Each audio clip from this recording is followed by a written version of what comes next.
Hai semuanya, welcome to LDR Love Discussion Room. Bersama Olda di sini, tempat kita ngebahas cinta dari dua sudut pandang berbeda. Nah, pernah nggak sih kamu mikir ini tuh bare minimum atau kamu yang kebanyakan maklum? Apa nih ya? Dari intronya aja udah mulai panas ya kakak-kakak. Oke, atau ini tuh red flag atau kamu yang lagi di mabuk cinta aja? Terus siapa nih yang lagi di mabuk cinta nih? Aduh. Hari ini kita bakal ngebahas itu semua bareng dua bintang tamu spesial kita. Ada Kak Rizka dan Kak Melin.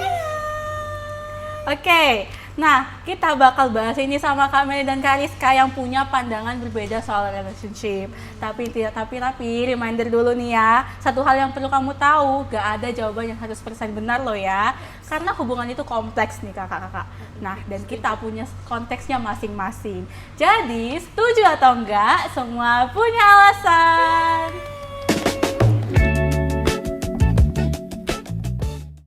Tanpa berlama-lama langsung aja nih, kayaknya udah nggak sabar bahas relationship nih ya Kak. Boleh diambil nggak?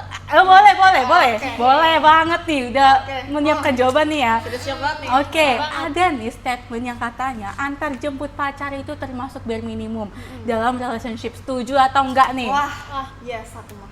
Oke. Yes, aku. Oke, ada yang yes, ada yang no nih. Jawaban berbeda nih ya. Tapi sebelum kakak jawab, aku mau kasih tahu dulu nih yang buat yang belum tahu, bare minimum dalam relationship itu artinya standar paling dasar yang kita harapkan dari pasangan. Bukan sesuatu yang spesial teman-teman, tapi yang memang seharusnya ada. Nah, langsung aja nih pertanyaannya, apakah antar jemput masuk ke kategori itu? Oke, aku dulu. Kak Melin boleh banget. Menurut aku setuju karena dengan kita antar jemput pasangan itu nunjukin kalau kita tuh peduli gitu sama kenyamanan dan keamanan pasangan kita. Dan ini tuh bukan tentang hal kendaraan mewah atau apa ya, tapi tentang niat dan usahanya itu loh Kak. Jadi menurut aku sih ya emang udah seharusnya begitu. Udah seharusnya banget nih ya begitu. Tapi kalau Kak Rizka kayaknya beda ini. Iya, kalau aku kurang setuju ya. Kenapa Karena tuh? antar jemput itu kan tergantung kondisi ya, belum lagi jarak, situasi, terus kesibukan masing-masing juga ada gitu. Jadi buat dijadiin bare minimum standar itu kayaknya nggak worth it buat orang-orang yang belum tentu bisa gitu. Bener juga sih Kak Rizka ya. Nah, teman-teman, dua-duanya nih dari kakak-kakak ini udah ada poinnya. Tapi nih, pertanyaannya lagi, kalau cowok punya motor, jaraknya deket, dan dia tetap gak mau nganter, itu kasusnya gimana tuh Kak? Aduh. Nah, kalau itu udah beda lagi ya, Kak. Ini bukan tentang soal situasi lagi, tapi soal prioritas. Benar-benar. Kalau kamu bukan prioritasnya, wah itu sih yang perlu dipertanyakan. Kalau Kak Rizka? Iya, setuju sih.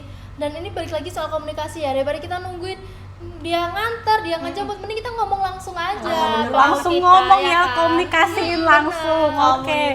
Yang terakhir ini jawabannya sama ya teman-teman. Iya, sangat-sangat setuju. Nah, teman-teman, menariknya nih, dalam psikologi ada konsep equity theory. Hubungan itu sehat kalau ada keseimbangan antara apa yang kamu kasih dan apa yang kamu terima. Nah, kalau kamu ngerasa selalu yang ngalah dan ngertiin nih ya, alias rugi sebelah, rata kanan nih ya. Waduh, itu bisa jadi sinyal bahwa keseimbangan hubungan itu mulai goyah. Antar jemput itu bisa jadi bare minimum, tapi tergantung konteks. Kalau kamu memang prioritasnya, kata-kata prioritasnya, dia pasti akan mengusahakan. Bener banget, sepakat. Oke. Dan kalau ada kendala nih, bisa terbuka untuk dikomunikasikan kayak kata Kak Melin. Komunikasi ya teman-teman. Jadi ini adalah dua hal yang berbeda. Oke, ini sudah mulai memanas banget ini nih. Udah sangat-sangat tidak sabar untuk menjawab yang selanjutnya nih. Apa nih? Habis bare minimum, kita move ke yang lebih emosional. Betul. Apa tuh? Satu kata tapi ngena banget dalam hubungan. Kata cemburu. Waduh. Cemburu nih ya. Katanya tuh cemburu itu tanda sayang. Setuju atau enggak? Yes. Oh, yang ini sama ini. Oh, udah mulai ini. Nah, dari Kak Rizka sendiri kenapa itu? Kalau aku, tapi cemburu ini harus dalam batas yang wajar ya. Kalau udah yang berlebihan gitu, waduh, udah bahaya ya, udah warning. Dan karena cemburu itu kan juga tanda kita sayang, kita peduli sama pasangan kita. Justru kalau nggak cemburu, nggak dipertanyakan ya. Ya sayang nggak sih gitu? gitu. Pertanyaannya tuh sayang atau enggak? Kak Melin? Aku juga setuju karena Aduh, apa tuh? Apa itu? By the way nih teman-teman, Apa kita itu? perlu bedain dulu nih dua hal ini nih. Ada yang cemburu karena ini attachment issue sama jealousy yang sehat. Nah kalau yang attachment anxiety ini, karena attachment anxiety ini itu yang waduh perlu di Bahaya nih. Bahaya karena nih apa? ya, tanda kutip. Jadi ketika kita cemburu itu bukan karena pasangan kita yang sekarang, tapi karena ada pengalaman masa lalu yang nggak mengenakan gitu loh Kak. Waduh. Trauma masa lalu yang dibawa-bawa Waduh. sampai ke hubungan saat ini. Memang kalau dalam hubungan itu masa lalu itu kayak Nah, yang kedua ini itu yang perlu diwaspadai. Betul. Karena ini bisa cenderung ke toksik nantinya karena dia belum selesai sama masa lalu. Waduh. bener Siapa banget. nih di sini Siapa gitu? yang belum Aduh. selesai nih? Duh, Bahaya loh bahaya ya. nih yang belum Oke. selesai sama masa lalunya. Nah, dari jawaban Kak Melin Rizka ini udah mulai menggoreng banget nih ya teman-teman. Goreng-goreng. Udah goreng-goreng nih. Jadi menurut kakak-kakak batas cemburu yang wajar itu kayak gimana? Selagi bisa dikomunikasiin dan dalam batas wajar ya. Dan cemburu yang sehat itu adalah cemburu yang dikomunikasikan, bukan yang malah dipendem terus ujungnya meledak. Meledak Wah, gitu aduh. ya. Setuju, Oke, setuju. Kak Rizka? Pokoknya kalau nggak yang sampai posesif, pokoknya kalau yang ngatur-ngatur, aduh itu udah red flag banget ya. Ah, iya, bener banget. Waduh, dari Kak Melin Kak Rizka ini jawabannya menambah insight baru ya soal cemburu-cemburu dalam hubungan ini. Oke teman-teman, jadi dari jawaban Kak Melin Kak Rizka itu kita belajar kalau cemburu itu manusiawi ya, dan bisa jadi tanda kepedulian. Tapi kalau cemburunya udah berubah kayak kata Kak Rizka dan Kak Melin itu jadi ada rasa batasan dan tekanan gitu kan, nggak enak rasa diri ditekan gitu kan. Itu bukan lagi tanda sayang, itu udah jadi ke red flag. Kuncinya ada di akar masalahnya, cemburu karena peduli atau rasa takut yang belum diselesaikan. Jadi teman-teman kenali perbedaannya dulu ya sebelum kamu terbiasa menerimanya sebagai hal normal.